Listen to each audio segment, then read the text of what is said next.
Hey guys, Tony here with another episode of the Sit Down. I want to jump right into it. So we all know last Tuesday, former President Donald Trump ended up winning an election over Vice President Kamala Harris to be the next president of the United States starting in 2025. And I can't say I was surprised, but what really surprised me, and it wasn't as much as it was a surprise, but just how much money that Elon Musk put behind this candidate. And as much as I do not like him at all, I think he's a terrible person. I think he's a hypocrite, and he's not even a real American. Like a lot of people want to get on the immigrants, the Latinos, the browner skinned individuals for not being from here. This guy is literally African. It's just hilarious. But he of course heads up Tesla, SpaceX, Neuralink, a few other companies, and then he picked up the America PAC that he basically helped raise however many hundreds of millions of dollars to help Donald Trump become the next president of the United States. So I have issue with that because this guy bought Twitter, which became X, so that he could basically stop the spread of what was being sheltered and what was being kind of hidden in terms of what he thought should be shown to the world, what he thought was free speech, this, that, and the other. But once he bought this platform, he slowly did the opposite of what he was supposed to be doing. And just, it's really sickening because a lot of people want to talk about Kamala Harris coming in here and talking about what she did as the district attorney of California and basically as a judge.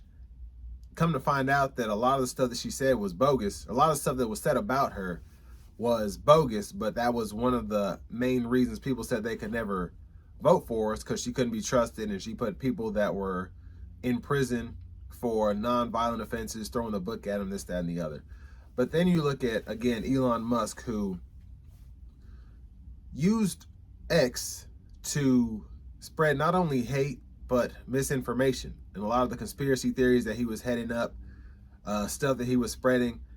And you realize that he did that on purpose because literally, I think his net worth has been raised by $50 billion. Basically, he used the election to boost his profits. And for those who are not millionaires and billionaires, you should be ashamed because you voted for somebody who literally does not care about you and was literally looking out for himself. And I hate to pick on Elon Musk as much as I low-key despise him, but I mean, it's just the hypocrisy behind it. He was talking all this stuff about the celebrities who always support Democrats, this, that, and the other, and then he gets behind a party that is always looking out for rich people, always looking out for wealthy people, always looking out for racists, really. And I didn't need help to realize how much of a racist that I believe he is, but just, the whole apartheid thing and just being from South Africa and literally being more African than Barack Obama, and people literally still got behind him and supported this other candidate who has, I won't call him a racist, but has pretty racist tendencies. And we learned that from him dropping that speech about basically giving reparations to people who might not have gotten into college or whatever he said. I haven't even watched the whole thing because I watched for about 30 seconds and I got sick to my stomach. But it's sickening how this country has gone back to its roots almost in terms of the racism. And now we're getting it from immigrants. Not even Latinos or the people that everybody wants to call the immigrants or the people that are not supposed to be in this country, but from somebody who became an American citizen after moving from Africa. He's more African American than I am.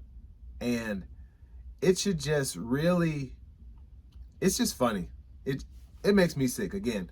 But for most of the people that are watching this, if you wanted to pay attention, then it would have taken you 30 seconds to look this up. Elon Musk literally was with a woman who was married and then had kids with her. He's like on his 9th or 10th kid or whatever, 11th, I don't know. But he's just not a good person. And the fact that people got behind him and the president-elect Donald Trump, who is also known throughout history to not be a good person, it just shows that Americans, they're not really good people. And that's my take for the day. If you all like it, go ahead and like. I don't know if you can dislike anymore, but if you have something to say, I'd love to hear from you. Whether you have bad things to say about me or whether you want to support, I'm here for all of it. And thank you all for watching, and I'm just getting started, so I'll catch you on the next one.